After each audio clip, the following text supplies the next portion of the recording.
ஒருவேளை சோற்றுக்காக உடல் வாடிட கையேந்தி ஓடுகின்றோம் உயிர் வாழ்ந்திட. பசி என்ற தீயில் இறைப்பை சாம்பல் ஆகுதே.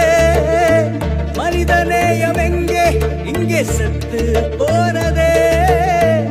இருப்பவன் கொஞ்சம் தந்தால் இல்லாத ஏழை இல்லை.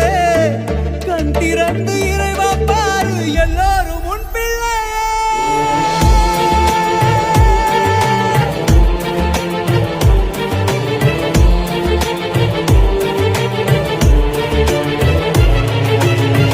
ஒருவேளை சோற்றுக்கா